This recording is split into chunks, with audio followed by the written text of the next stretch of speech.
ஆமா ஆமா ஃபோன் பண்ணது நான் தான் போன் ரஃபி தான் போன் பண்ணேன் நான் தான். இப்போ என்ன உங்களுக்கு என்ன அவர் கூப்பிட்டு போங்க ஸ்டேஷனுக்கு. சரி அவங்க வரது வந்துடுவாங்க. என்ன பிரச்சனைங்களா? மணி பிரச்சனை, பெண் பிரச்சனை, 2 பிரச்சனைக்கும் இங்கே நடந்துட்டு இருக்கு தகராறு.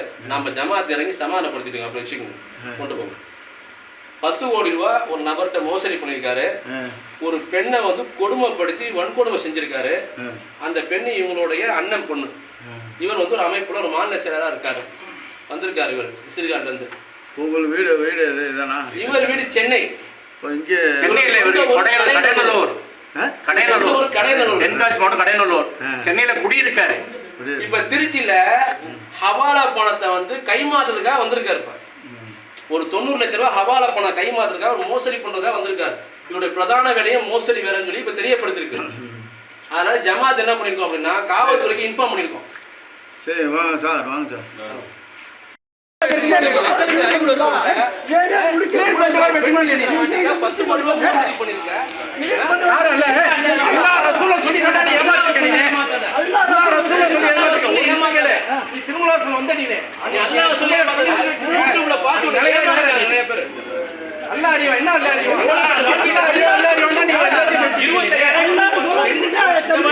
சென்னையில வீடு இருக்கும் போது 25,000 ரூம் போட்டு தங்குறாப்புல உங்க அண்ணன் மருமகன். இவர் தான் வந்து ரசூல்லா பாத்தீங்கன்னா இவ்வளோன்னு வீட்டை தான் குடியிருந்தாங்க. யூடியூப்ல பேசுவாப்ல, அப்படியே கண் கலங்கி பேசுவாப்ல.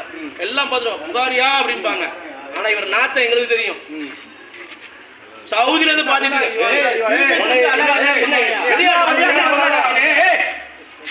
மரியாதை பொண்ணு எடுத்துட்டு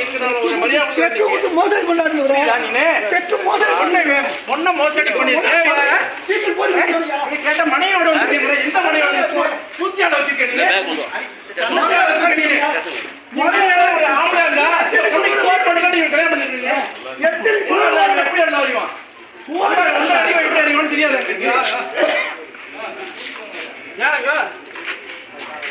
உன்னை என்ன இந்த எழுப்படியாகுது அந்த கண்ணியை கண்ணியப்படுத்துச்சு. ஆனா அந்த கண்ணியத்தை நீ எப்படி ஆக்க போறன்னு எனக்கு தெரியும். நான் தெரியாது. பெண்ணு மட்டும் 10 கோடி ரூபாய் விளையாட்ட மோசடி பண்ணிருக்கான். எல்லாரையும் நகை பணத்தை வாங்கியிருக்கான், கல்யாணம் பண்ணி ஏமாத்திருக்கான். நல்லா குரலை கொடுத்துருக்கான், ஞானத்தை கொடுத்துருக்கான். மோசடி பண்ணிருக்கான். நம்பி விட்டதுக்கு அந்த பெண்ணை பார்த்துருக்கான், குடும்ப பெண்ணை. எவ்வளவு பெரிய அயோக்கிய நீ! உனக்கு பையனை கேட்டு எவ்வளவு பெரிய இருக்கு. நீ நல்ல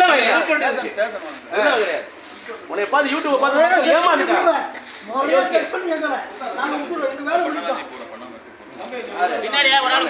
கூத்தியால வச்சுக்கிட்டு நீ வந்து கொண்டாடி அவ்வளவு வச்சிருக்க இவ்வளவு வச்சிருக்க. கூத்தியால வச்சுக்கடா நீ, கூத்தியால வச்சுக்கடா நீ. யார்கிட்ட சொல்லிட்டு கிரைம் பண்ண நீ? மார்க் என்ன சொல்றது உனக்கு தெரியுமாடா? நீ என்ன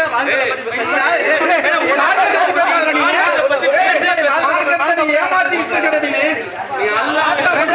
மார்க்கெட் ஏமாத்தி வித்துருக்கான்.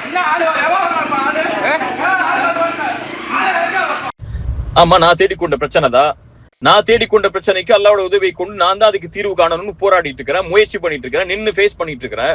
நின்று ஃபேஸ் பண்றவனையும் முயற்சி பண்றவனையும் கை கொடுத்து தூக்கி விடலாம் பரவாயில்ல, கையை தட்டி விட்டு குழி தோண்டி புதைக்காம இருக்கணும்.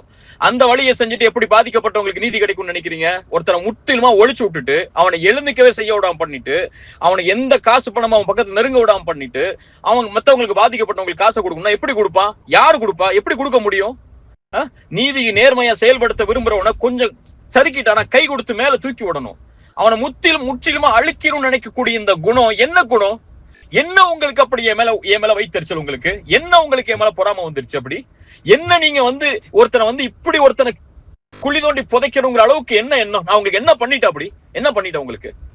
எவ்வளவு வன்மத்தை கக்குறீங்க? எல்லாரும் சொல்றாங்க உங்களுக்கு கீழேயே. ஏங்க அவரை போட்டு இழுத்து 2:30 மணிக்கு உட்காந்து கமெண்ட் எழுதிருக்கீங்க? அவரை பத்தி வைத்தறிச்சலா? என்ன உங்க மனசுல என்ன இருக்கு சொல்லுங்க. ஒருத்த அழியணும்னு இருக்கா? ஒருத்த சாவணும்னு இருக்கா? இல்ல வந்து செத்து போனா நிம்மதி அடைவீங்க? அன்னைக்கே கேட்டேன், ஒருத்தருடைய மௌத்து தான் உங்களுக்கு நிம்மதி கொடுக்குமா? என்ன செய்ய விரும்புறீங்க? ஒருத்தர் காசை வாங்கியிருக்கா, வியாபார தொடர்பு நடந்திருக்கு, கடன் வாங்கியிருக்கா, அந்த கடனை திருப்பி கொடுக்குறான், வியாபாரத்துக்கு நஷ்டம் ஏற்பட்டுச்சா அதை எப்படி சரி கட்டி அந்த காசை கொடுக்கணும்னு முயற்சி பண்றான். அதை செய்யறதுக்கு வழியை கொடுங்க. அல்லது ஒரு தரப்பை மட்டும் கேட்கறீங்க, இன்னொரு தரப்பை கேட்க மாட்டேங்கிறீங்க. என் தரப்புல ஒரு வார்த்தை இந்த மாதிரி காசு கொடுக்குற சொன்னாங்களே, இவங்களுக்கு ஏதாவது கொடுத்துருக்கீங்களா, என்ன அடிப்படையில் வாங்கியிருக்கீங்க, எந்த அடிப்படையும் இல்லாம சும்மா வாய்க்கு அந்த மாதிரி உட்கார்ந்து எழுதிக்கிட்டும் வாய்க்கு அந்த மாதிரி மத்தவங்க சொல்றதை கேட்டுக்கிட்டு நீங்க செய்யக்கூடிய இந்த விதமும் எந்த அடிப்படையில் நியாயம்னு சொல்லி யார் வந்து நிப்பா? உங்க தரப்புல இருக்கக்கூடிய கேள்விகளை நான் கேட்டா நீங்க தாங்குவீங்களா? இவ்வளவு வருஷம் பொருளாதாரங்கிறீங்கல்ல, பொருளாதார குற்றச்சாட்டுங்கிறீங்கல்ல, எந்த அடிப்படையில் நடத்துறீங்க? சதக்கான கலெக்ட் பண்ற காசெல்லாம் எங்க நீங்க ஒண்ணு சேர்க்கிறீங்க? அதுல எப்படி நீங்க செலவழிக்கிறீங்க? இங்க அக்ரிமெண்ட் இருக்கு, வியாபாரம் கொடுக்கல் வாங்கலுக்கு இடையில 2 பேருக்கு இடையில பிரச்சனைகள் இருக்கு. அந்த இன்ஸ்டிடியூஷன் எப்படி நடத்துறீங்க? அத்தனை சதக்காவுடைய காசு எங்க போகுது? பள்ளிவாசல் கட்ட போற சொல்லி இத்தனை வருஷம் கலெக்ட் பண்ணீங்கல்ல, அந்த காசெல்லாம் எங்க முறைப்படுத்தி செயல்படுத்தப்பட்டுச்சு? கேட்கவா கேள்விய? இன்ஸ்டிடியூஷன் வச்சு கேள்வி கேட்க வைக்கவா? பதில் சொல்ல தயாரா இருக்கீங்களா? எந்த அடிப்படையிலுமே இல்லாம எவ்வளவோ என் மனசுல அவ்வளவு குற்றச்சாட்டுகள் உங்களை பற்றி வந்துச்சு. பொருளாதாரத்திலையும் சரி, மத்த விஷயங்கள்லயும் சரி, எல்லாத்தையும் எல்லாம் ஒரு இடத்துல ஒப்படைச்சிட்டு இன்னொருத்தவங்களுடைய கண்ணி இருக்கு, இன்னொருத்தருடைய மான இருக்கு, நமக்கு தெரியாத விஷயத்த பேசக்கூடாதுன்னு அமைதியா இருக்கிறேன். தாவாவை நான் காசுக்காக பண்றவன் இல்ல, தாவாவை நான் சதக்காவை கலெக்ட் பண்றதுக்காக பண்றவன் இல்ல. அழைப்பு பணியில் அல்லாஹ்வுடைய முகத்தை நாடி எந்தவித ஒரு பைசாவை கூட எதிர்பார்க்காம என்னுடைய சொந்த செலவுலையும் நான் சம்பாதிச்ச ஹலாலான வருமானத்திலையும் தாவாவை பண்ணிட்டு இருக்கிறேன்.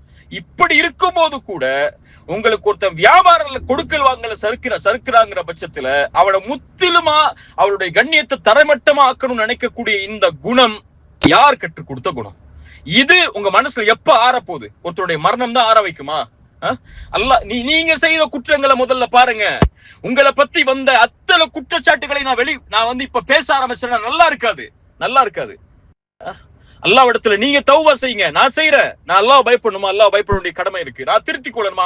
1000 திருத்திக் கொள்ள வேண்டிய கடமை இருக்கு. குறைகள் இருக்கு, 1000 குறைகள் இருக்கு. நான் மீளணுமா? 1000 முறை அல்லாஹ்விடத்துல மீளவணும் இருக்கு. ஆனா ஃபலா துஸக்கு அன்ஃபுஸக்கும் அதை மட்டும் மனசுல வச்சுக்கோங்க.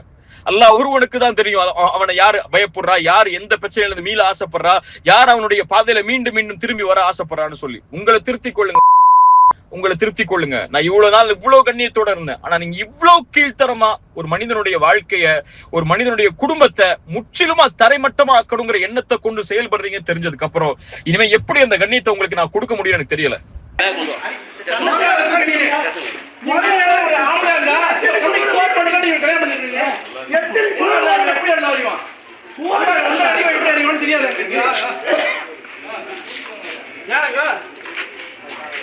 உன்னை என்ன இந்த எப்படியா அந்த கண்ணியை கண்ணியப்படுத்துச்சு. ஆனா அந்த கண்ணியத்தை நீ எப்படி ஆக்க போறேன்னு எனக்கு தெரியாது. பெண்ணு மட்டும் 10 கோடி ரூபாய் விளையாட்ட மோசடி பண்ணிருக்கான். எல்லாரையும் நகை பணத்தை வாங்கியிருக்கான், கல்யாணம் பண்ணி ஏமாத்திருக்கான், நல்லா குரலை கொடுத்துருக்கான், ஞானத்தை கொடுத்துருக்கான், மோசடி பண்ணிருக்கான். நம்பி விட்டதுக்கு அந்த பெண்ணை பார்த்துருக்கான், குடும்ப பெண்ணை. எவ்வளவு பெரிய அயோக்கிய நீ! உன் பையனை கேட்டு எவ்வளவு பெரிய இருக்கு. நீ நல்ல உன்னை பார்த்து யூடியூப் பார்த்து ஏமாந்துட்டான்.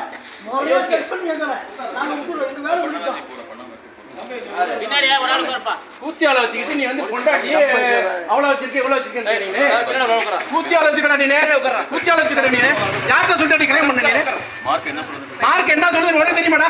நீ என்ன